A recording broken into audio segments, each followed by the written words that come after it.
નમસ્તે મિત્રો, કેમ છો? મજામાં હશો? તો ચાલો સાંભળીએ આજની નવી કહાની. મિત્રો, મારું નામ કિશોરદાસ છે.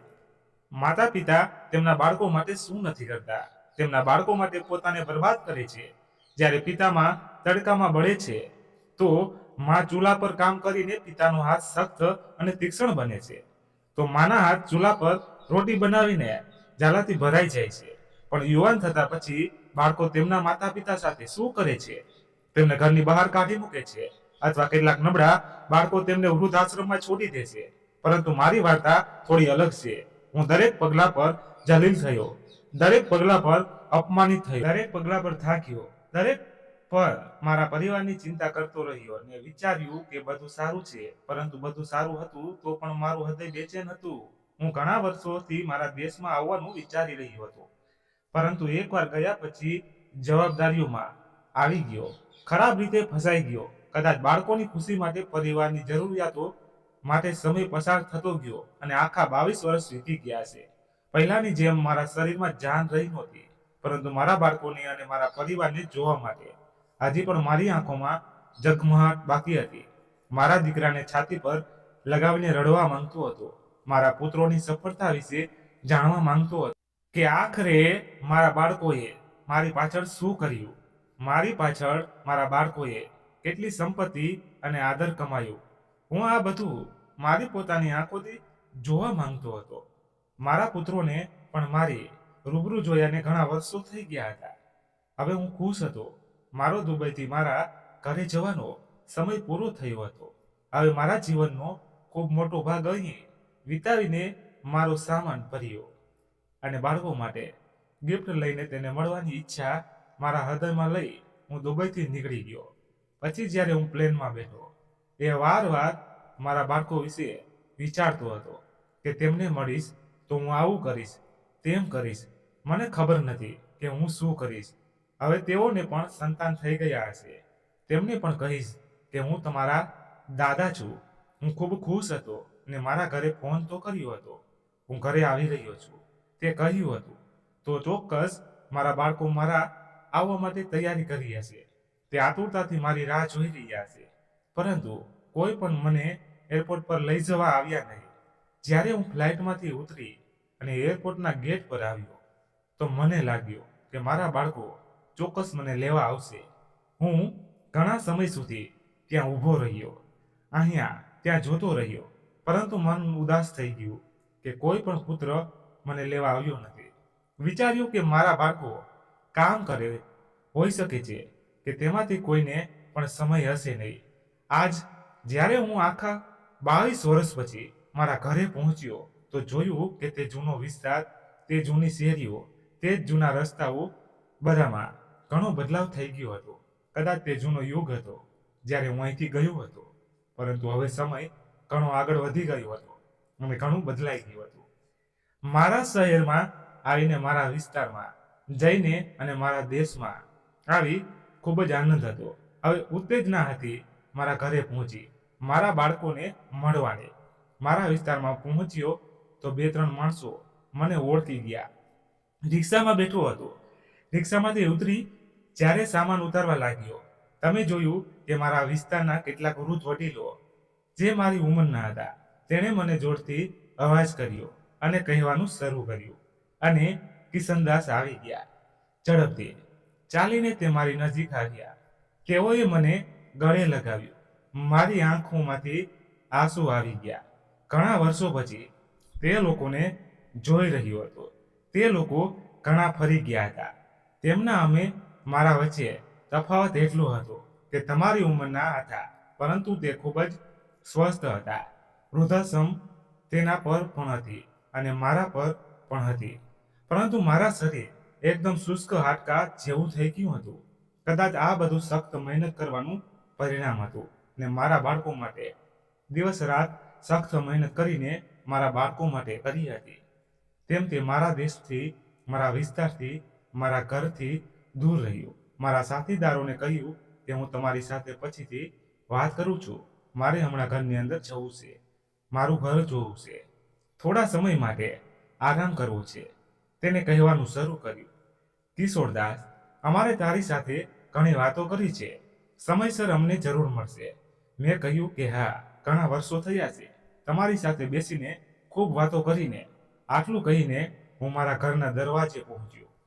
આજે આખા 22 વર્ષ પછી જ્યારે મેં મારા ઘરને કાળજીપૂર્વક જોયું ત્યારે મને આશ્ચર્ય થયું કે આટલા વર્ષો પછી પણ મારું ઘર બહારથી બદલાયું ન હતું. ન તો ઘરની ચોખટ બદલાઈ હતી. મારું ઘર હજી પણ જોવામાં બીજા ઘરો કરતાં જૂનું લાગતું હતું. મેં જોયું હતું કે વિસ્તારમાં ઘણો ફેરફાર થયો છે. નજીકના મકાનોમાં નવા જમાનાનો કલર, નવા મોટા દરવાજા સ્થાપિત થયા હતા. પણ મારું ઘર ત્યાં જ હતું. મેં મારા બાળકોને ઘણા પૈસા મોકલ્યા હતા. જેમ તેણે કહ્યું તેમ જ કર્યું. તો તેણે આ મકાનમાં ક્યારેય પૈસાનો રોકાણ નથી કર્યો. આ ક્ષણે મેં આ વાતને અવગણીને ઘરનો દરવાજો વગાડ્યો. દરવાજો હજી સુધી બંધ હતો. મેં વિચાર્યું કે મારી રાહમાં આજે દરવાજો ખુલ્લો હશે. મારા ચારેય પુત્રો દરવાજા પર ઊભા હશે. ખૂબ મોટું થઈ ગયું હશે. વારવાર દરવાજો વગાડતો રહ્યો. મને લાગ્યું કે મારા ચારેય પુત્રો એકવાર દરવાજો વગાડતા દરવાજા પર આવશે અને મને ખુશીથી ગળે લગાડશે. મારી આંખોમાં આંસુ આવી ગયા હતા. સામાન હજી પણ મારા હાથમાં હતો. કેટલીક વસ્તુઓ જમીન પર મૂકી હતી. દરવાજો વવે ખોલ્યો અને કહ્યું, શરૂ કર્યું. તમે કોણ? મેં કહ્યું, દીકરી, હું તમારો સસરો છું. જીવન, રવિ, કપિલ અને ધ્રુવ ક્યાં છે? તેમણે કહ્યું કે સારું સારું, ઘરની અંદર આવો. હું મારા પોતાનો સામાન લઈને ઘરની અંદર દાખલ થઈ રહ્યો હતો.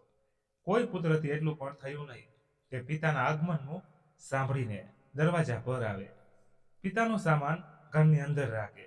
હું મૌન સાથે ઘરની અંદર ગયો. મેં ઘરની એક એક દિવાલ તરફ ધ્યાનપૂર્વક જોયું. કંઈ પણ બદલાયું નહોતું. બધું તેમ જ હતું. બસ વહુએ આ ઘરને તેના પોતાના અનુસાર ગોઠવ્યું હતું. વાસણો બદલાયા હતા. સામાન રાખવા માટે સ્થળ બદલાયું હતું અને ઘરમાં સામાન પણ પરિવર્તન તરીકે જોવામાં આવતું હતો. વહુ નીચેના રૂમની અંદર ગઈ કહેવાનું શરૂ કર્યું કે આ જીવન જુઓ, તારો બાપ આવ્યો છે. આ સાંભળીને મારા હોશ ઉડી ગયા કે વહુ મને જીવનનો પિતા ખૂબ જ અપમાનજનક કહેતી હતી. પુત્રને આ વાતનો કોઈ અફસોસ ન હતો. તે ફક્ત રૂમમાંથી બહાર આવ્યો અને મને જોઈ કહેવા લાગ્યો, અરે પિતાજી, તમે આવી ગયા. મેં જોયું કે મારો મોટો જ પુત્ર જીવન આજે એટલો મોટો થઈ ગયો હતો કે સ્વાસ્થ્યમાં લાંબો અને ખૂબ સુંદર હતો. તેનાથી એટલું પણ થયું નહીં કે તે પોતે આગળ વધે અને મને ગળે લગાવે. મેં ખુશીથી તેને ગળે લગાવ્યો હતો. થોડા સમય પછી રવિ અને તેની પત્ની પણ રૂમમાંથી બહાર આવ્યા. રવિએ મને જોયું તો મને ગળે લગાડ્યો, પરંતુ તેની આંખોમાં મારા માટે તે જગમોહન ન હતી જે આટલા વર્ષો પછી તેની આંખોમાં હોવી જોઈએ. આજે કદાચ સમય બદલાઈ ગયો હતો અને બાળકો ખૂબ મોટા થઈ ગયા હતા. તેને ન તો એરપોર્ટથી ઘરે તેને પિતાને લાવવું સરખું સમજ્યું અને ન તો તેના પિતા તરફ આદર સાથે જોયું. તેને તો મને બેસવાનું પણ કહ્યું નહીં. મેં કહ્યું, પુત્ર, હું ખૂબ થાકી ગયો છું. મારો સામાન અંદર રાખી દે. બેસવાની જગ્યા. જ્યારે મેં પ્રશ્ન પૂછતી આંખોથી જીવનને જોયો તો તે કહે, હા પિતા. તેણે તેની પત્નીને કહ્યું કે નીલિમા, જાઓ અને ઝડપથી પિતા માટે ખુરશી લાવો. વહુ મારા માટે ખુરશી લાવી. તેને આંગણામાં રાખી. નાની વહુ ટ્રેમાં એક ગ્લાસ પાણી લાવી. રવિએ મારા બધા સામાનને અંદર રાખ્યો. આજે આટલા વર્ષ પછી મારા બાળકો સાથે બેસીને ખૂબ સારું લાગતું હતું. મારા બાળકોનું બીજું રીત દોડવાનું શરૂ થયું. હવે જીવનના પણ 2 બાળકો હતા અને રવિને એક પુત્રી હતી. મને મારા 2 પુત્રો ઘરમાં દેખાતા નહોતા. માર્ગ દ્વારા તો મારા 4 પુત્રો હતા, જીવન, રવિ, કપિલ અને ધ્રુવ. કપિલ વિશે તો હું જાણતો હતો કે તે ગામમાં તેના મિત્રના પરિવાર સાથે રહેતો હતો, પણ હું ધ્રુવને ક્યાંય જોઈ શક્યો નહીં. મેં પૂછ્યું કે ધ્રુવ ક્યાં છે, જેના પર કોઈએ જવાબ આપ્યો નહોતો.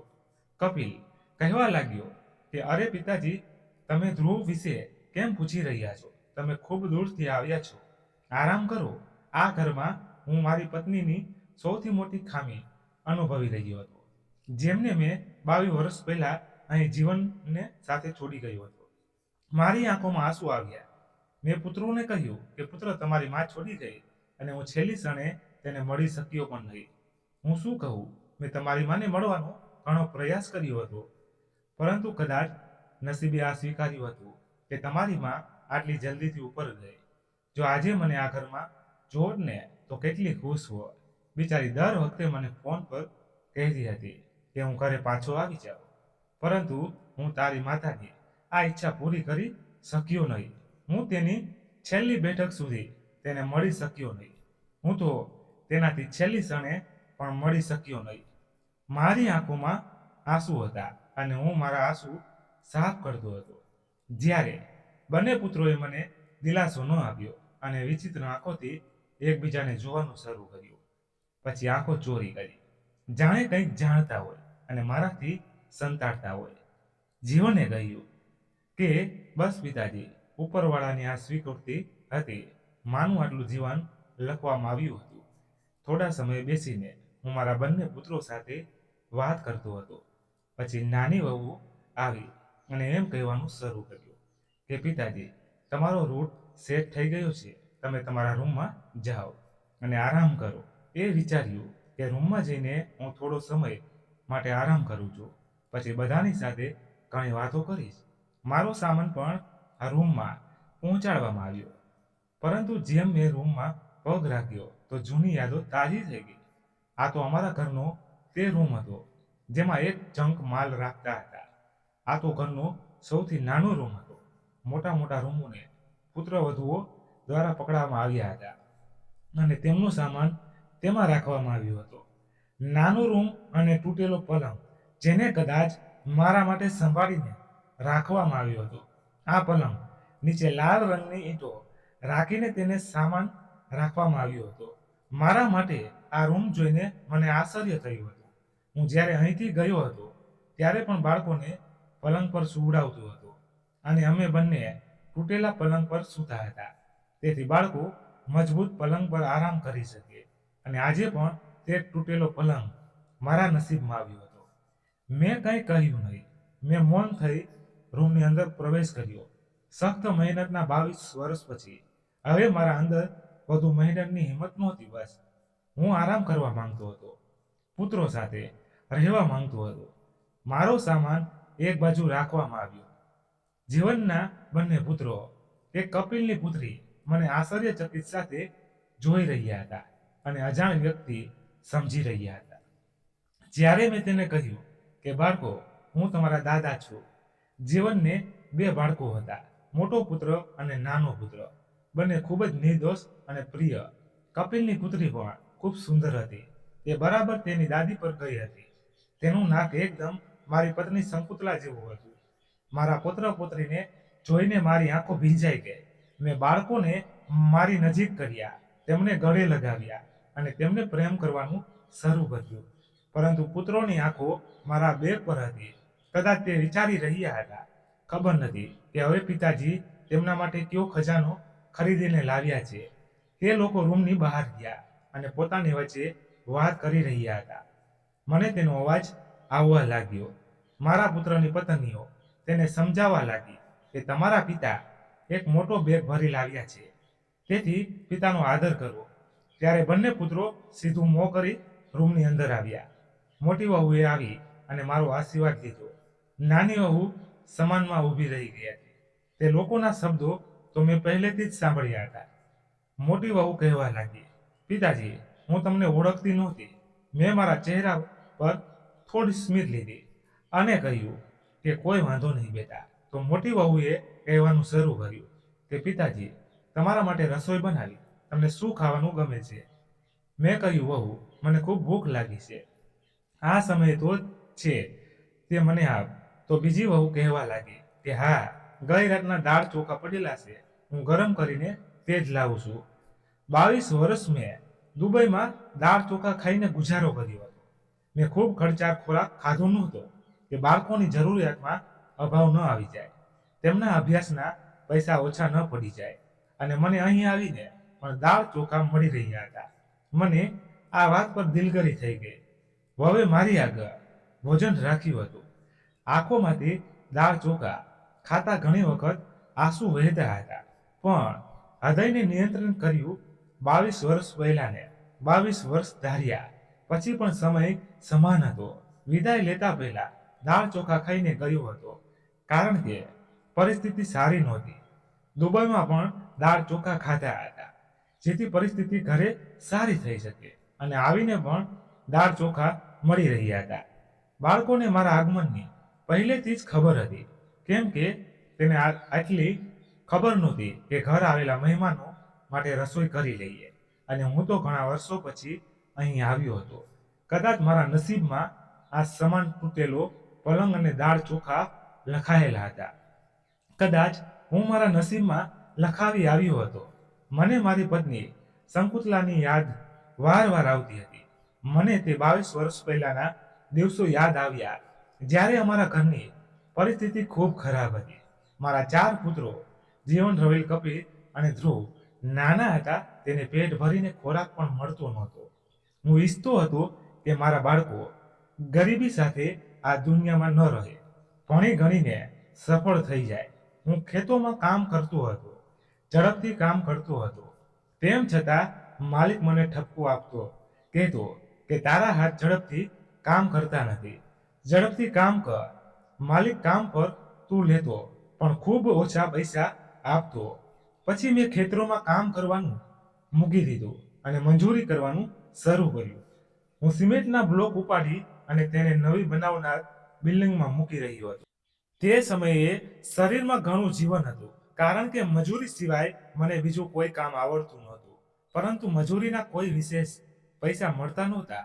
પછી મેં વિચાર્યું કે આખરે અહીં રહી કેટલા સમય સુધી મારા બાળકોને વિશ્વની દરેક ખુશીઓથી દૂર રાખીશ. હું તેમની દરેક ઈચ્છા પૂરી કરવા માંગતો હતો. હું બીજા બાળકોને સ્કૂલ કોલેજમાં જતા જોતો તો મને ખૂબ જ ખુશી થતી. હું ભણેલો નહોતો, પરંતુ શિક્ષણ મેળવવાનું મારું એકમાત્ર સપનું હરાયું. મેં નક્કી કર્યું કે હું મારા 4 પુત્રોને ખૂબ ભણાવીશ, મારાથી તેમના માટે શક્ય તેટલું કરીશ. એક દિવસ હું અને મારી પત્ની ઉદાસ બેઠા હતા. મારી પત્નીએ કહ્યું કે આખરે આ રીતે કેટલો સમય ચાલશે? વિચારી રહ્યો છું કે હું દુબઈ જાઉં છું કામ કરવા માટે. ત્યાં વધારે પૈસા કમાઈશ તો કદાચ બાળકોની જરૂરિયાતો પૂર્ણ થશે. મારી પત્નીએ તરત જ આ વાતનો ઇનકાર કર્યો કે નહીં, હું તમને ક્યાંય નહીં જવા દઉં. આપણે સૂકી સૂકી રોટી ખાઈ લેશું અને રહીશું, તમે ક્યાંય જશો નહીં. મારી પત્નીનો હાથ પકડ્યો અને કહ્યું, પરંતુ મારું સપનું છે કે હું મારા બાળકોને સફળ બનાવું, તો હું સખત મહેનત કરીશ. તેથી તો મારા બાળકો આપણા વૃદ્ધાશ્રમમાં આપણું સમર્થન બનશે. હજી તો શરીરમાં જીવન છે, હું તેમના માટે સખત મહેનત કરીશ. પરંતુ જ્યારે હું વૃદ્ધ થઈ જઈશ તો શરીરમાં જીવ રહેશે નહીં. તો પછી આ જ બાળકો મને તેમના સખત કમાયેલા પૈસા આપશે. વિચાર કે તે સમયે મને કેટલું ગર્વ થશે.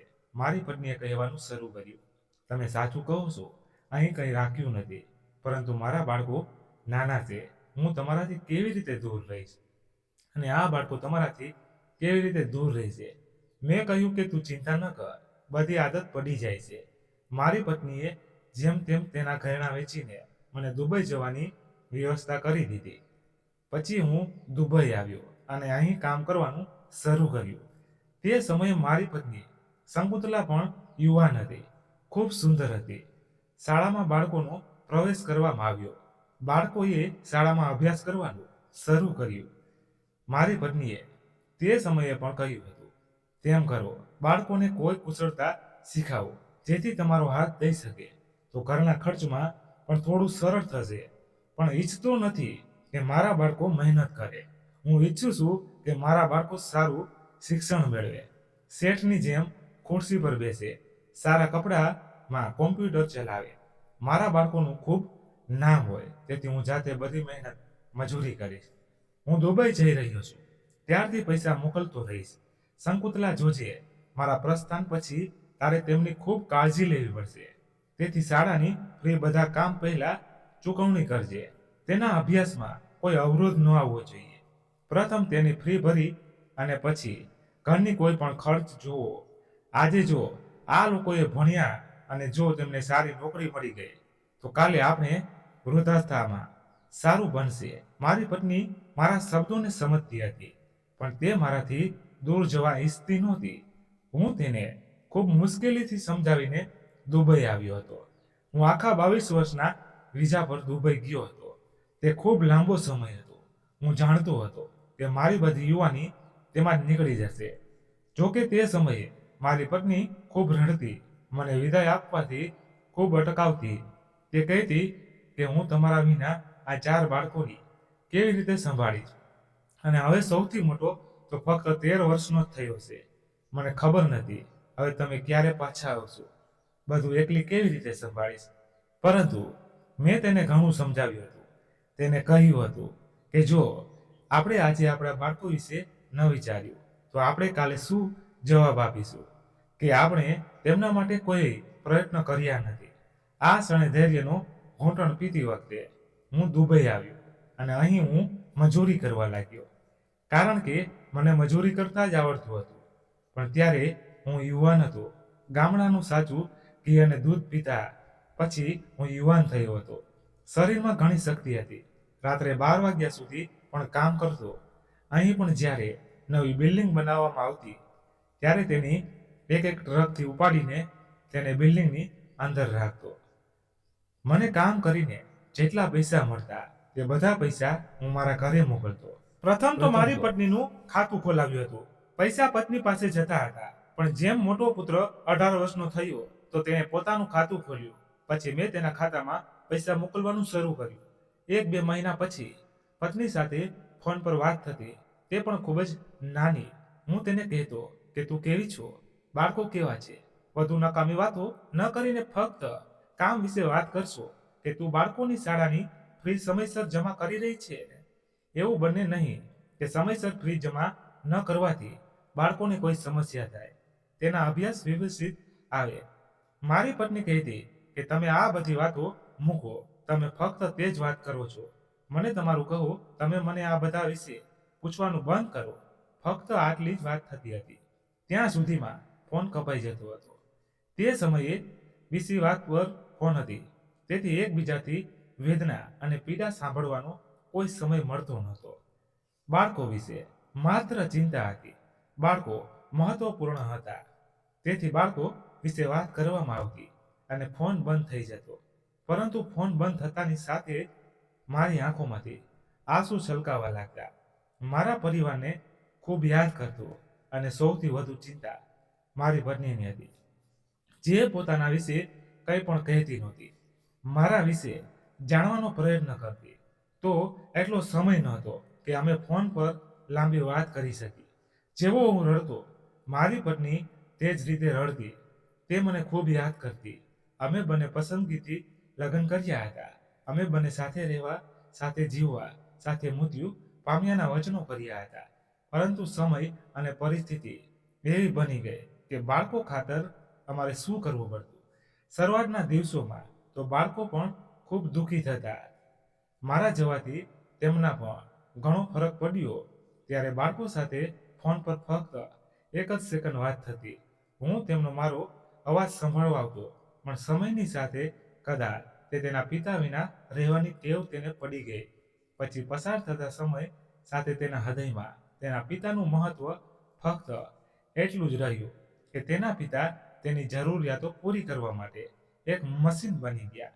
બાળકો ફોન કરીને કહેતા કે પિતાજી, અમને અભ્યાસ માટે સારા ને મોંઘા બેગની જરૂર છે, તો હું અહીંથી મોંઘા બેગ ખરીદી તેમને ભારત મોકલું. ત્યાંના બેગ ખૂબ જ સારા ને મજબૂત હતા, બાળકોને ખૂબ પસંદ આવતા. બીજો પુત્રો કહેતો કે પિતાજી, મને ત્યાંનું એક જેકેટ જોઈએ છે. તો કંઈક કહેતો કે મારે ત્યાંના પગરખા જોઈએ છે. હું તેની બધી ઈચ્છા પૂરી કરતો. એક પછી એક ચારેય બાળકો તેમની વિનંતી કહેતા અને ફોન તેની માના હાથમાં આપી દેતા, જે ફક્ત એટલું જ કહેતી કે જુઓ, અમને કંઈ પણ જોઈતું નથી, બસ તમે ઘરે આવો. તમે ઘરે પાછા ક્યારે આવશો? બસ ઘણું થઈ ગયું. આપણે બંને વચ્ચેનું અંતર ઉછાલતાની વાતને કાપી અને કહેતો કે તને કંઈ પણ જોઈતું નથી. જો તને કંઈ પણ જરૂર હોય તો મને કહે. બાળકોની બધી વિનંતીઓ સમાન તો હું તેને મોકલીશ. તો તેણે કહેવાનું શરૂ કર્યું, ના, મારે કંઈ નથી જોતું. હું ફક્ત તમને ઈચ્છું છું તમે અહીં પાછા આવો. માત્ર હું આમાં ખુશ થઈશ. બસ તેથી હું મૌન થઈ જતો અને મારા બાળકો માટે તેમની પસંદગીની વસ્તુઓ મોકલતો હતો. સમય પસાર થતો હતો અને બાળકોની વિનંતી વધી રહી હતી. મને ગમ્યું નહીં કે હું મારા બાળકોની વિનંતીને ના કહું. તે મને જે કહેતા, જેટલો મોંઘો સામાન કહેતા, હું તેને મોકલતો. મને ગમતું નહોતું કે મારા બાળકો તેમના પિતા પાસેથી મહાન હૃદયથી કંઈક વસ્તુ માંગતા હોય. આ જોઈએ છે, તે જોઈએ છે, આ લાવી આપો. પરંતુ આ વિનંતી એક સમય સાથે વધવા લાગી. જેમ મોટો પુત્ર 18 વર્ષનો થયો તો તેને પોતાનું આઈડી કાર્ડ બનાવ્યું અને તેના નામથી બેંકમાં પોતાનું ખાતું ખોલ્યું અને કહ્યું કે હવે તેની માં આ ઉંમરે બેંકમાં તે અંગૂઠા લગાવતી ફરશે અને પૈસા પાછા ખેંચાવશે. શરૂઆતમાં તો મને આ વાત ખૂબ ગમી હતી કે મોટા દીકરાએ તેની જવાબદારી સમજવાનું શરૂ કર્યું. પરંતુ તે ખબર નહોતી કે તે ઘરે શું કરી રહ્યું હતું. તેની માને પૈસા આપે છે કે નહીં. પરંતુ જીવાને મને કહ્યું કે પપ્પા, હું કામ કરવા માંગુ છું. મને 20 લાખ રૂપિયાની જરૂર છે. આ સાંભળીને મેં કહ્યું કે પુત્ર, 20 લાખ રૂપિયા ઝાડ પરથી ઉગે છે? તું કોઈ નોકરી કર. મેં તને સારું શિક્ષણ આપ્યું છે. જો અભ્યાસ કર્યો છે તો પછી 3 વર્ષો સુધી અભ્યાસ કરી લે. તો તેણે કહેવાનું શરૂ કર્યું કે પપ્પા, વધુ અભ્યાસ કરવા માટે લાખોની ફી છે. તેનાથી સારું આ છે કે તે લાખો હું કોઈ દુકાન નાખીને દુકાનદારી કરું. હું હવે પૈસા કમાઈશ. આ ક્ષણે તો તમે કોઈનાથી ઉધાર લઈ અને મને પૈસાની ગોઠવણી કરાવો. જીવન મારો મોટો પુત્ર હતો. તેને મારી પાસેથી પૈસાની માંગ કરી અને તે પોતાનો વ્યવસાય કરવા માંગતો હતો. તેથી મેં તેને જેમ તેમ કરીને પૈસા આપ્યા. જ્યાં હું કામ કરતો હતો તે લોકો પાસેથી લોન લીધી. કહ્યું કે હું થોડી થોડી લોન ભરી આપીશ. તે સમયે 20 લાખ રૂપિયા, શું 10 લાખ રૂપિયાનું પણ ખૂબ માન હતું. મારા દીકરાએ પૈસા પ્રાપ્ત કર્યા. પછી ધંધો શરૂ કર્યો. એક નાની દુકાન ભાડે લીધી. તેમાં મોબાઈલ રાખ્યા. મોબાઈલ રિપેરિંગ પર તેને આવડતું હતું. પરંતુ થોડા મહિનામાં તે કંટાળી ગયો. પછી તેણે તેના મોબાઈલને બીજા દુકાનદારને ઓછી કિંમતે વેચી નાખ્યા. આ રીતે તેને અડધી રકમ ગુમાવી દીધી. થોડા સમય પસાર થયો. એક દિવસ અચાનક મારી પત્નીનો ફોન આવ્યો. મેં તેની સાથે વાત કરી તો તેણે રડીને કહ્યું કે તમે ઝડપથી ઘરે આવો. તમારા બાળકોને ખૂબ જ નિંદા કરવાની જરૂર છે, કારણ કે તે મારાથી ડર કરતા નથી. આનાથી કંઈક વધુ તે કહેતી. ત્યારે અચાનક ફોન બંધ થઈ ગયો. હું સમજી શક્યો નહીં કે આખરે વાત શું છે. મારા પાડોશીએ મોબાઈલ લીધો હતો, તેથી હવે હું તેના ઘરના મોબાઈલ પર ફોન કરતો હતો. ફોન અટકી ગયો. મેં ફરીથી ફોન કર્યો નહીં. વિચાર્યું કે બાળકો કદાચ શંકુતલા પાસે જીદ કરતા હશે. પુત્ર બાળપણમાં જ્યારે તેની પજવણી કરતા હતા તો પણ તે રડવા લાગતી. મેં આ વાતની અવગણના કરી અને મારા કામમાં લાગી ગયો. પરંતુ તે પછી શંકુતલાનો ફોન ક્યારેય મારી પાસે આવ્યો નહીં. પડોશમાંથી મને એક દિવસ ફોન આવ્યો કે તમારી પત્નીને હાર્ટ એટેક આવ્યો, તે મરી ગઈ છે. આ સમાચાર મારા માટે ખૂબ મોટા આઘાતના હતા. હું આઘાત પામ્યો. મેં મારા બોસને કહ્યું કે મારે પાછું જવું છે. તો માલિક કહેવા લાગ્યો કે તો અહીં 22 વર્ષની વચ્ચે એકવાર પણ પાછા જઈ શકતો નથી, અને જો તમે પાછા જાવશો તો તમે અહીં આવી શકશો નહીં. હું પીડાતો રહી ગયો. હું રડતો રહ્યો. પણ મને મારી પત્નીની સાથેની છેલ્લી મુલાકાત પણ મળી નહીં. તે પણ મારા માટે તરસતા તરસતા મરી ગઈ. મેં તો માલિકને એટલું જ કહ્યું હતું કે મને ફક્ત 2-3 દિવસની રજા આપો. હું માત્ર મારી પત્નીનો ચહેરો એકવાર જોઈ પછી પાછો આવીશ. તેણે કહ્યું કે ફરી વિઝા કરાવવા પડશે, જે હવે ઘણા પૈસાને થશે. હું ખરાબ રીતે રડતો હતો અને પછી ત્યાં જ રડતો રહી ગયો. દીકરાએ કહ્યું કે હવે તમે ચિંતા કરશો નહીં, ફક્ત તમે મહેનત કરો, અમે જેમ તેમ જીવીશું. હજી માને મર્યાને 1 મહિનાનો પણ પસાર થયો નહોતો જ્યારે મને જીવનનો ફોન આવ્યો. જીવને કહેવાનું શરૂ કર્યું કે પિતાજી, ઘરના કામમાં ઘણો વધારો થયો. અમારાથી કોઈ કામ થતું નથી. અમે મારો અભ્યાસ કરી કોઈ પણ રીતે મેં BM અંતિમ કર્યું છે. હવે મારાથી વધુ અભ્યાસ થતો નથી. મને નોકરી પણ મળતી નથી અને જે પૈસા તમે મને આપ્યા હતા તે પણ ડૂબી ગયા. મારે વધુ પૈસા જોઈએ છે જેથી હું મારા લગ્ન કરી શકું. જો કોઈ સ્ત્રી ઘરે આવે તો ઘરની પરિસ્થિતિ યોગ્ય રીતે ચાલશે અને પછી મારે વ્યવસાય પણ કરવો છે. મેં કહ્યું, દીકરા, હું તને ક્યાંથી પૈસા લઈ મોકલું? હું પણ એક માણસ છું, કોઈ મશીન તો નથી. હજી સુધી મેં તને ઘણા પૈસા મોકલ્યા છે. તું 21 વર્ષનો થઈ ગયો છે. તેને લગ્ન કરવાથી જાણશે તે ખબર નથી કે ઘરનો ખર્ચ પણ ઉપાડવો પડે છે. જાતે કોઈ કોશિશ કર. આ બોલ્યા પછી મેં ફોન બંધ કરી નાખ્યો. પુત્રને લગ્ન કરવા હતા. પછી થોડા સમય પછી મને જાણ થઈ કે જીવનને નોકરી મળી ગઈ છે. સંબંધ નક્કી થતાની સાથે તેણે મને ફરીથી ફોન કર્યો ને કહેવાનું શરૂ કર્યું કે મને નોકરી મળી ગઈ છે, પરંતુ લગ્ન માટે તો પૈસા જોઈએ છે ને. હું શું કરત? મેં ફરીથી સખત મહેનત શરૂ કરી. ચાલો, આજે પુત્રના લગ્ન થઈ ગયા છે, તે કોઈ કામકાજનો થઈ જશે તો તેના માટે સારું છે. છેલ્લી વખત મેં મારી પત્નીનો ચહેરો પણ જોયો નહોતો. યુવાનીમાં તેને છોડીને આવ્યો હતો, પરંતુ તે જાણતો નહોતો કે હું ફરીથી ક્યારેય તેનો ચહેરો જોઈ શકીશ નહીં.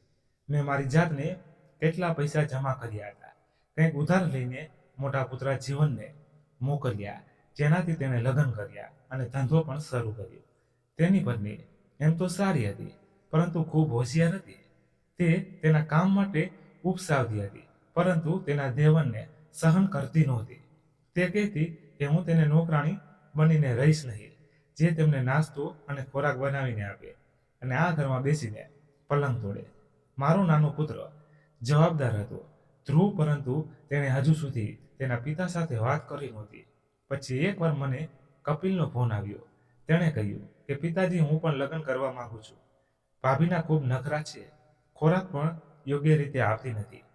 આ ઘરે બે ભાઈઓ વચ્ચે ઘણો ઝઘડો થાય છે. પરંતુ કપિલ, પહેલા મને મારા પડોશીના ઘરેથી ફોન આવ્યો હતો કે આજે તમારા બંને પુત્રો જીવન અને કપિલનો ખૂબ જ ખતરનાક ઝઘડો થયો છે. બંને એકબીજાના જીવનના દુશ્મન બની ગયા હતા. આ સાંભળીને હું પરેશાન થયો. કપિલે એવું કહેવાનું શરૂ કર્યું કે ભાઈ તો જોરુનો ગુલામ બની ગયો છે, કોઈ અમને પૂછતું નથી. એ કહ્યું કે તું પણ મોટો થઈ ગયો છે, કામ કેમ નથી કરતો?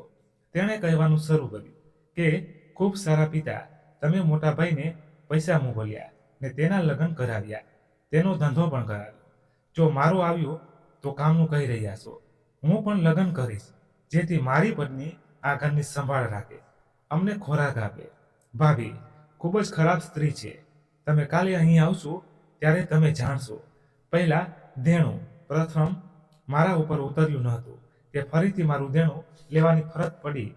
મેં કપિલ માટે પણ લોન લીધી, પૈસા મોકલ્યા, જેથી તે પણ તેનો વ્યવસાય કરે અને તેનું ઘર વસાવી શકે. કપિલ આ કિસ્સામાં ખૂબ ઝડપથી હતો. તેણે તેની કોલેજમાં ભણતી એક છોકરી સાથે લગ્ન કર્યા, જેને તે પ્રેમ કરતો હતો. પૈસાની વાત ન કરી. તેણે તેના વ્યવસાયના લગાડને તેને એક નાનો કાપડનો ધંધો શરૂ કર્યો. લગ્ન પછી તેણે પૈસા બગાડ્યા નહીં. તેને પત્ની પણ બુદ્ધિશાળી હતી. તેને આવી પોતાના ખોરાકની પીણું અલગ કર્યું. પણ એક જ ઘરમાં રહેતા જ્યારે બંને એકબીજાનો સામનો ઉપયોગ કરતા, તો તેઓ નાની નાની વાતો પર લડતા હતા અને આખા પાડોશને ભવ્યતા જોવાતા હતા. મારી પાસે આ વાતના સમાચાર પણ પહોંચતા હતા. હું ખૂબ જ પરેશાન રહેવા લાગ્યો કે આખરે પુત્રોને શું થઈ ગયું છે. મારો સૌથી નાનો પુત્ર ઘરનું વાતાવરણ જોયા પછી છાત્રાલયમાં અભ્યાસ કરવા જતો રહ્યો હતો. તેને ઘર ચકલી ઘર જેવું લાગતું હતું અને ત્રીજો રવિ અને તેની સ્થાનિક લોકો પાસેથી ઘણી ફરિયાદો આવવા લાગી કે સ્થાનિક છોકરીઓની સાથે અફેર કરે છે અને તેમની સાથે છેડછાડ કરે છે. આ સાંભળીને તો ઘરની વહુઓને પણ તક મળી હતી. તેમણે કહ્યું કે જે બહારની છોકરીઓ પર નજર રાખે તે ઘરની મહિલાઓ પર પણ નજર રાખી શકે છે, તેથી તેને ઘરની બહાર કાઢો. વિસ્તારના લોકો મને ફોન કરીને તેના વિશે ફરિયાદ કરતા હતા. હું તેની બાજુથી પણ ખૂબ જ પરેશાન હતો. તેને તેના બંને ભાઈઓ દ્વારા ઘરેથી હાંકી કાઢવામાં આવ્યો હતો. તેથી તેણે મને એક દિવસ ફોન કરીને મને કહ્યું કે પપ્પા, ભાભી મારા પર ખોટી રીતે આરોપ લગાવે છે કે હું કોઈને બહેન પુત્રીને છેડું છું. હું જાઉં છું મારા એક મિત્ર છે તેના ઘરે રહેવા માટે. હમણાં તાજેતરમાં તેનું અવસાન થયું છે. તેના પરિવારને મારી જરૂર છે. હું ડિલિવરી બોય તરીકે કામ કરું છું, તેથી જ્યારે હું તેમના ઘરે રહીશ તો હું તેમને જ મારી આવક આપીશ. તેણે મને સંભાળ્યો નહીં અને ફોન બંધ કર્યો. અને પછી જાણવા મળ્યું કે તેણે તેના મિત્રના પરિવાર પાસે જઈ રહેવાનું શરૂ કર્યું. તે લોકોએ તેની પુત્રીના તેની સાથે લગ્ન કરાવ્યા અને તેને રહેવા માટે ઘર પણ આપ્યું. સાથે તેને વ્યવસાય પણ કરાવ્યો. પછી તે ફરી ક્યારેય તેના ભાઈઓ પાસે આવ્યો નહીં અને ન તો તેણે મને ફોન કર્યો. તે ઘર જમાઈ બની ગયું હતું. 22 વર્ષ પછી જ્યારે મેં મારા પુત્રોને કહ્યું કે હું પાછો આવું છું, તો જાણે તેઓને સાપ સૂંઘી ગયા હોય. અને હવે મેં મારી આંખોથી મારા બગડેલા પુત્રોની પરિસ્થિતિ જોઈ હતી. હું આખી રાત સૂઈ શક્યો નહીં. ફક્ત જૂના સમય વિશે વિચારતા વિચારતા બાજુઓ બદલતો રહ્યો. સવારનો પ્રકાશ આખા ઘરમાં ફેલાયો તો વિચાર્યું કે હું ઘરની બહાર જઈને ચાલું, તેમ પણ આ ઘર મને ખાવા માટે દોડી રહ્યું હતું. દરેક વ્યક્તિ ઘરમાં અજાણ સૂઈ રહ્યા હતા. એ ઘરનો દરવાજો ખોલ્યો અને બહાર ગયો. લાંબા સમય સુધી હું ચાલ્યો. સવારના 10 વાગી ગયા. ભૂખ લાગી હતી. વિચાર્યું કે ઘર જઈશ અને વહુ પાસે નાસ્તો બનાવશું. ઘરે આવ્યો તો જાણવા મળ્યું કે દરેક હજી સૂઈ રહ્યા છે. પછી પાછો ઘરના દરવાજાથી નીકળી ગયો. જ્યારે આજુબાજુના મિત્ર મળી ગયા અને કહેવા લાગ્યા કે ક્યાં છો, કાલથી દેખાતો નથી. અમે તારી સાથે વાત કરવા માટે લાંબા સમયથી બેચેન બેઠા છીએ. મેં કહ્યું હા. ગઈકાલે ઘરે પહોંચ્યા પછી આખો દિવસ આરામ કરવામાં પસાર થઈ ગયો. તે લોકો મને તેની સાથે સાની હોટલમાં લઈ ગયા. અમારા 2 જૂના મિત્રો હતા. માર્ગ દ્વારા મારા વિસ્તારમાં વધુ મિત્રો હતા જે મારા સુખ અને દુઃખના સાથી હતા. તેને અને વૃદ્ધાસ્થાને કારણે કંઈક ઘરની બહાર નીકળતા નહોતા, તો કેટલાક ભગવાનને પ્રિય બની ગયા હતા. તે મને હોટલ લઈ ગયા અને મને ચા આપી અને કહ્યું કે ઘરમાં બધું કેવું છે.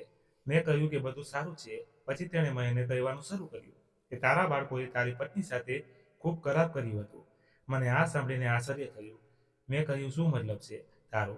મારા બાળકોએ એવું પણ શું કર્યું? તેણે કહ્યું કે તને કંઈ પણ ખબર નથી. તારા બંને મોટા પુત્રોએ મા સાથે ખૂબ જ અપમાનજનક કર્યું હતું. અરે બહેનને ખૂબ જ મારી હતી. તેને ઘરની બહાર ફેંકી દેવામાં આવી હતી. બિચારી આંચકો સહન ન કરી શકી. કહ્યું ના, મારા પુત્રો આ કરી શકતા નથી. તો તે કહ્યું કે કિશોરદાસ, શું તું જાણે છે તારા ગયા પછી તારા ઘરમાં શું થયું? ચાલો હું તને શરૂઆતથી જ કહી દઉં છું કે તારા ગયા પછી તારી પત્ની પર શું પસાર થયું છે. તું ગયો તો બધું સારું હતું. તારા બાળકો અભ્યાસ પણ કરતા હતા અને તારી પત્ની બાળકોની ખૂબ કાળજી લેતી હતી. પરંતુ જ્યારે તારા બાળકો ધીમે ધીમે યુવાન થવા લાગ્યા તો તારા મોટા પુત્રએ તારા મોકલેલ બધા પૈસા તેના ખાતામાં મેળવ્યા અને તે ખૂબ ઓછા પૈસા તેની માને ઘરના ખર્ચ માટે આપતો અને બાકીના બધા પૈસા તેના મિત્રો સાથે આયાસી કરવામાં ઉડાડી દેતો. બાળકો તેમની માતાથી બિલકુલ ડરતા નહોતા. તે હંમેશા પિતાના ડરથી રૂચતાને ટાળે છે. તારી પત્નીએ ઘણી વખત તને બોલાવવાનો પ્રયાસ કર્યો જેથી તારી નિંદા તારા બાળકને સુધાર, પરંતુ તારું આગમન સરળ નહોતું. તારા બંને મોટા પુત્ર આવારા બની ગયા હતા અને નાનો પુત્ર રવિ તે તો વિસ્તારની છોકરીઓને છેડતો હતો, તેની સાથે અફેર કરતો. જ્યારે તારા મોટા પુત્રના કામમાં નુકસાન થયું ત્યારે તારી પત્નીએ કહ્યું હતું કે પુત્રનું જીવન તું તારા પિતાની મહેનતથી કમાણીને બગાડી રહ્યો છે. જો તારે કામ કરવું નહોતું તો પછી કેમ આટલા પૈસા લીધા? તેના પર જીવને બદતમીજી કરવાનું શરૂ કર્યું. કપિલે કહેવાનું શરૂ કર્યું કે હવે હું પણ પિતા પાસેથી પૈસા માંગીશ અને રવિ છોકરીઓને છેડતો હતો. આ બધું તમારી પત્ની દ્વારા સહન કરવામાં આવ્યું નહોતું. તેણે એક દિવસ નિર્ણય લીધો કે તે તને કહીને જ રહેશે કે તમારા બાળકોએ તેનું કેટલું પરેશાન કરે છે અને તમારી આ ઘરમાં બાળકોની કેટલી જરૂર છે. તે એક દિવસ ફોન લઈ તને ફોન પર બધું કહેવાની હતી. જ્યારે 3 પુત્રોએ તેને સ્થળ પર પકડી ફોન બંધ કર્યો, તેનો હાથ ફેરવ્યો ત્યારે તે બિચારી પીડાથી ચીસો પાડી રહી હતી અને તેને કહેવા લાગ્યા કે જો પિતાજીને કોઈ ફરિયાદ કરી તો તે સારું રહેશે નહીં. તે બિચારી તેનો હાથ તૂટી રહેલો લઈ અને શાંતિથી બેઠી. ઘરનું કામ પણ તેનાથી યોગ્ય રીતે થતું નહોતું. પ્લાસ્ટર હાથમાં આવી ગયો, હાથ નકામો થઈ ગયો. દિવસે ને દિવસે પુત્રોની વર્તુળો પણ ખરાબ થઈ રહી હતી. પરંતુ નાનો પુત્ર ધ્રુવ જે સમયે રડતો હતો, મા માટે પીડાતો હતો, પરંતુ નાનો હતો, ભાઈઓ તેને દબાવી રાખ્યો હતો. તે બિચારો કંઈ કરી શક્યો નહીં. પછી એક દિવસ તારી પત્ની જીવનની લડાઈ હારી ગઈ, મૃત્યુ પામી ગઈ. બિચારી તે પછી એમ કરીને તારા બંને પુત્રોએ લગ્ન કર્યા. તો પછી બંને પુત્રોની પત્નીઓ ખૂબ જ ઝઘડો કરતી કે આખા વિસ્તારમાં તેમની ભવ્યતા જોતો. બંને ભાઈઓ પણ તેમની પત્નીઓની પાછળ એકબીજા સાથે ઝઘડો કરવા લાગ્યા. જો કોઈએ કોઈનું માથું કાપી નાખ્યું તો કોઈને કોઈનું મોં ફાડી નાખતા. રવિ મોટે ભાગે બહાર રહેતો વિસ્તારના લોકો તેનાથી ખૂબ જ પરેશાન હતા. વિસ્તારની દરેક છોકરી તેનાથી બચીને નીકળતી હતી. ધ્રુવ બિચારો ઘરમાં રહીને ઘણું કામ કરતો, સાવરણે પોતા વાસણો અને ક્યારેક તો તેના હાથથી કપડાં પણ ધોતો. ભાભીઓને આ બાબતનો લાભ લીધો તો તેના પર વધુ ઘરનું કામ મૂક્યું. ઘરના કામ કરવાને કારણે તેના અભ્યાસમાં નુકસાન થતું હતું. તેથી તે કંટાળી ગયો અને હોસ્ટેલમાં છાત્ર લઈ અભ્યાસ કરવા ગયો. અને પછી તારો ત્રીજો પુત્ર રવિ પણ જઈ અને તેના મિત્રના ઘરે રહેવા લાગ્યો. કિશોરદાસ, તારા ઘરની સ્થિતિ ખૂબ ખરાબ થઈ ગઈ. મિત્ર, તે આખું જીવન મહેનત મજૂરીમાં પસાર કર્યું, તારા બાળકોની ખુશીને પૂર્ણ કરવા માટે પસાર કર્યું, પરંતુ એ જાણતો નથી કે તારા પુત્રએ તારી મહેનતનો, તારી ભલાઈનો ખૂબ મોટો ખોટો ફાયદો લીધો. મારા મિત્રોની વાત સાંભળ્યા પછી મારી આંખોમાં આંસુ આવી ગયા. હૃદયના ઘણી પીડા થઈ રહી હતી કે શું મારા બાળક આવા છે. માર્ગ દ્વારા તો મને અહીં આવ્યા પછી તેના પર થોડી શંકા થઈ હતી. તે લોકો સારા નથી, પરંતુ તેઓ આટલું ખરાબ કરે મને આ ખબર નહોતી. મારી શંકુતલા તેને પણ મારી નાખી. મારા પુત્રોએ, હું મારા ચહેરા પર હાથ રાખી રડવા લાગ્યો. મારા મિત્રોએ મને સમજાવ્યું અને કહ્યું કે તે તારા પુત્ર માટે ઘણું કર્યું. કિશોરદાસ, તારા જેવા વ્યક્તિ અમે મારા આખા જીવનમાં જોયા નથી. બસ હવે અમે તને કહેવા માંગીએ છીએ કે તારા પુત્રો પાસેથી કંઈ પણની અપેક્ષા રાખતા નહીં. તારું શરીર હવે એટલી જાન નથી કે તું તેમના માટે વધુ કમાઈ શકે, પરંતુ યાદ રાખ, જ્યાં પિતાથી દૂર રહીને તેની કમાણીની પ્રશંસા ન કરી શક્યા અને માની નજીક રહીને તેની પણ પ્રશંસા કરી શકતા નથી, તો પછી પિતાની નજીક રહીને તેની શું પ્રશંસા કરશે. મેં મારા મિત્રોનો આભાર માન્યો કે તેઓએ મને બધું કહ્યું. અન્ય હું આ બધી બાબતોથી અજાણ હતો. મને ખૂબ ગુસ્સો આવતો હતો. જ્યારે મેં ઘરની અંદર પ્રવેશ કર્યો ત્યારે દરેક હજી સૂઈ રહ્યા હતા. ઘરે ગયા પછી મેં બૂમ પાડવાનું શરૂ કર્યું અને બંને પુત્રોએ અવાજ આપ્યો. તેમણે પૂછ્યું કે તમે લોકોએ આવું કેમ કર્યું. તેઓને ખબર પડી ગઈ હતી કે મને વિસ્તારના લોકોએ તેમની આખી વાત કહી છે. તેઓએ વિસ્તારના લોકોને ખરાબ ગાળો દેવા લાગ્યા, પરંતુ મને ખાતરી થઈ ગઈ હતી કે મારા પુત્ર બદતમીજી છે. વહુનું વર્તન પર ખૂબ ખરાબ થવાનું શરૂ કર્યું. મેં મારા પુત્રો સાથે ઝઘડો શરૂ કર્યો હતો. તેને કહ્યું કે તમે મારી પત્નીની હત્યા કરી છે. જો તમે તેની સંભાળ લીધી હોત તો આજે જીવત હોત, પરંતુ મારા બાળકો તો મારી સાથે લડ્યા અને મને ઘરની બહાર કાઢ્યો. હું જાણતો હતો કે આ લોકો મારી સાથે પણ આવું જ કરશે. મને મારા બાળકો પાસેથી કોઈ આશા નહોતી. હું મારો સામાન ઉપાડી આંખોમાં આંસુ સાથે અહીં ત્યાં ભટકવાનું શરૂ કર્યું.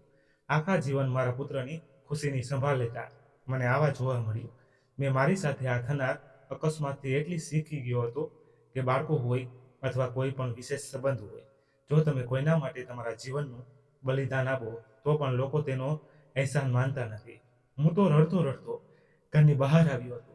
વિચાર્યું કે આખા જીવન બાળકો માટે સખત મહેનત કરી તેના માટે કમાયો. હવે કદાચ હું એકલો થઈ ગયો છું. મારે મારા વિશે વિચારવું જોઈએ. જો મારે 2 વખતની રોટી ખાવા માંગતા હોય તો મારે મહેનત કરવી પડશે.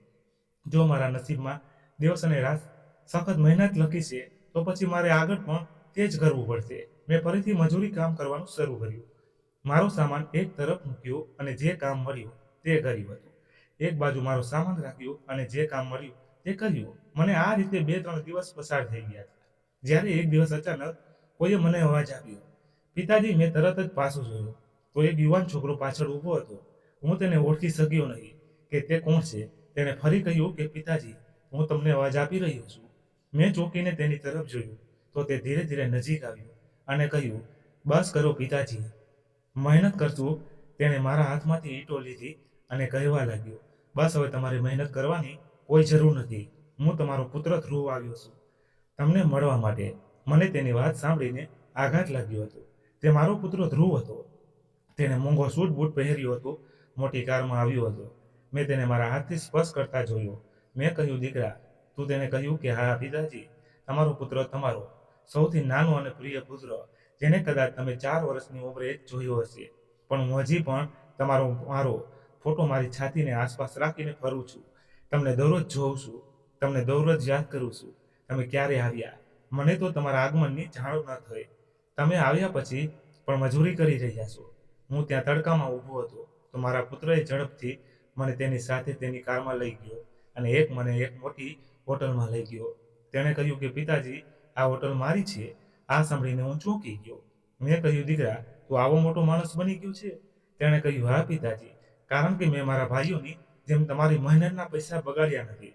તમે અમારા અભ્યાસ માટે દુબઈથી જે પૈસા મોકલતા હતા, હું શરૂઆતથી જ અભ્યાસમાં સારું હતો. મેં મારા અભ્યાસમાં ઘણું ધ્યાન આપ્યું. હું જાણતું હતું કે મારા પિતા ખૂબ મહેનતથી પૈસા કમાય છે. જ્યાં સુધી માતા જીવિત હતી ત્યાં સુધી મને અભ્યાસ માટે પૈસા આપતી રહી. પરંતુ જ્યારે ભાઈઓએ માને મારી નાખી તો પછી હું એકલો જ રહી ગયો હતો.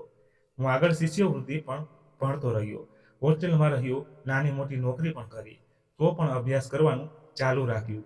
અને આજે જુઓ, હું વાંચી લખીને એવો સફળ વ્યક્તિ બની ગયો છું કે જેમ તેમ વિશ્વાસ હતા તમારો પુત્ર બરાબર એવો જ બન્યો. ધ્રુવની વાતો સાંભળ્યા પછી મારી આંખોમાં આંસુ આવી ગયા હતા. મેં તેને બધું કહ્યું કે હું ક્યારે અહીં આવ્યો અને તેના ભાઈઓએ મારી સાથે શું શું કર્યું. ધ્રુવે મને કહ્યું કે પિતાજી, તે લોકોને મારી સાથે પણ ખૂબ ખરાબ કર્યું. મને ઘરનો નોકર સમજી લીધો અને રવિભાઈએ તો તેના મિત્રના ઘરે રહેશે, ઘર જમાઈ બની ગયા. દરેક વ્યક્તિએ પોતાના વિશે વિચાર્યું, કોઈ વિશે વિચાર્યું નહીં કે હું શું ઈચ્છું છું, હું શું કરી રહ્યો છું. તેથી જ્યારે હું મારા પગ પર ઊભો રહ્યો તો મેં પણ તે લોકોને પાછળ ફરીને જોયા નહીં. પણ મને હું જાણતો હતો કે તમે આવ્યા છો બસ પિતાજી, તમારી સખ્ત મહેનત ખૂબ થઈ ગઈ. હવે તમે મારી સાથે રહેશો. અને સૌથી ખુશીની વાત એ છે, મેં લગ્ન કર્યા છે. મારી પત્ની ખૂબ સારી છે. મેં તેને તમારા વિશે બધું કહ્યું. મારું આખું વિશ્વ અને મારા માટે બધું તમે જ છો. હું નહીં પરંતુ મારી પત્ની પણ દરરોજ યાદ કરે છે.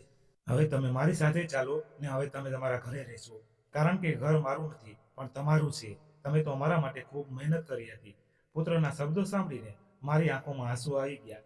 મેં તેને ગળે લગાડ્યો અને લાંબા સમય સુધી રડતો રહ્યો. પછી તે મને તેના ઘરે લાવ્યો તો મેં તેનું મોટા મહેલ જેવું ઘર જોયું. વહુ પણ ખૂબ સુંદર હતી.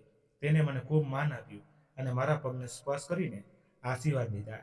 પછી ધ્રુવની સાથે જ રહેવાનું શરૂ કર્યું. ધ્રુવે કહ્યું કે પિતાજી, હું ઈચ્છું છું કે તમે તમારું જીવન તમારી સ્વતંત્ર ઈચ્છા પર જીવો. તમારે જ્યાં જવું છે મારી કારોમાં જાઓ અને જે પણ કામ હોય તે નોકર પાસે પૂર્ણ કરાવો. અહીં તમને કોઈ સમસ્યા નહીં થાય. મારા દીકરાના ઘરે ખૂબ ખુશ હતો અને હળવાશથી હતો. મને તેના પર ગર્વ અનુભવ્યો હતો કે મારા મોટા 3 પુત્ર તો નકામા નીકળ્યા, પણ મારો સૌથી નાનો પુત્ર મારી સખત મહેનતનો સિલો આપ્યો. એક દિવસ બળજબરીથી વહુએ મને ડ્રાઈવર સાથે ખરીદી પર મોકલ્યો. હું મારા માટે ખરીદી કરીને કારમાં બેસી આવતો હતો ત્યારે કદાચ મને કપિલ અને જીવને જોયો હતો. જ્યારે તેને મને આટલી મોટી કારમાં બેઠેલો જોયો તે આશ્ચર્યચકિત થઈ ગયા. વિચારવાનું શરૂ કર્યું કે પિતાએ આટલા પૈસા કમાવી રાખ્યા હતા કે આજે આટલી મોટી કારમાં ખર્ચાળ કપડાં પહેરી જઈ રહ્યા છે. તેઓ મારી પાછળ આવ્યા અને જ્યારે તેઓએ ધ્રુવના બંગલામાં પહોંચ્યા તો મને મળવાનું કહેવાનું શરૂ કર્યું. ધ્રુવ દરવાજા પર જોવા ગયો કે આખરે પિતાજીને મળવા કોણ આવ્યું છે. જ્યારે તેણે તેના બંને ભાઈઓને જોયા તો તેને ઘરની અંદર બોલાવ્યા. તેણે જોયું કે ધ્રુવ અને પિતા તો ખૂબ મોટા બંગલામાં રહેતા છે. એનો અર્થ એ છે કે આ લોકો ખૂબ અમીર છે. મેં તો તે લોકો સાથે કોઈ વાત કરી નહોતી, કારણ કે મને તેમનાથી નફરત અનુભવ થયો હતો. તેણે ધ્રુવને કહ્યું કે અમે પિતાજીને અમારી સાથે લઈ જવા માંગીએ છીએ અને પિતાજી પાસે માફી માંગવા આવ્યા છીએ. અમે તેમની સાથે ઘણું ખોટું કર્યું, પરંતુ અમને ખબર પડી કે પિતાજી ખૂબ સારા છે. અમે પિતાજીની સાથે રહીશું. ધ્રુવે કહેવાનું શરૂ કર્યું કે પિતાજી ફક્ત મારા છે અને હું મારા પિતાને ક્યાંય જવા નહીં દઉં. તમે લોકો મારું ઘર છોડીને જઈ શકો છો, કારણ કે આ મારું ઘર છે. તમારા મારા પિતા પર કોઈ અધિકાર નથી. મારા મા અને પિતા તમારા માટે તો પહેલેથી જ મરી ગયા હતા. તે બંનેને તેમની ભૂલો પર દિલગરી થવાનું શરૂ કર્યું. શરમજનક થવા લાગ્યા. સંમતિ જોઈને તમારી પાસે પાછા ફરવા માંગતા હતા, પરંતુ મારા દીકરાએ તેને ખૂબ ખરાબ રીતે ઠપકો આપ્યો અને તેને ઘરની બહાર કાઢ્યા. તે ફરી ક્યારેય તેને પાછો આવવાની હિંમત ન થઈ. તેમની પત્નીઓના પ્રયાણમાં એકબીજા સાથે ભાઈઓ લડતા રહે. જો કોઈનું માથું ફાડી નાખે તો કોઈ કોઈનું મોં ફાડી નાખે છે.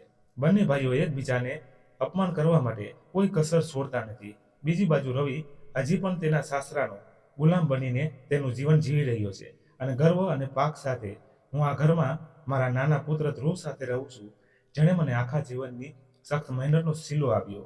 મારા માટે ધ્રુવ મારા સંબંધનો ફળ છે. વૃદ્ધાશ્રમને સંભાળવા માટે હું મારા બાળકો માટે મહેનત કરી રહ્યો હતો.